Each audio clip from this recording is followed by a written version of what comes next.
日本真出名的艺人翁仔某木村拓哉甲工藤静香，因16岁查囝木村光希来台湾参加珠宝的展览会。这个妈妈工藤静香早年是有够红的红，即届以经纪人的身份甲查囝做伙来，是比查囝搁较受欢迎。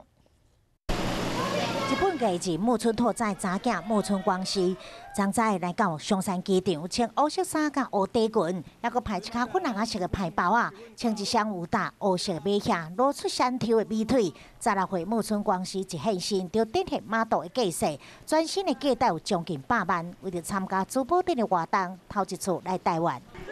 光希的妈妈是工藤静香，一出机场人气比查囝佫较旺。经过26冬啊，佫再来到台湾。这次虽然是以查囝经纪人的身份随行，但是真侪人等要签名。10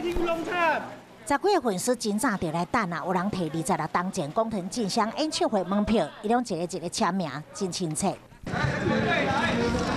48岁伊婚后就退出演艺界，顶回来台湾演唱会是1993年，这回是以经纪人的身份对查囝来参加代言活动。不过台湾的粉丝好亲像佫较爱这位妈妈，母囝2个有计16离开台湾。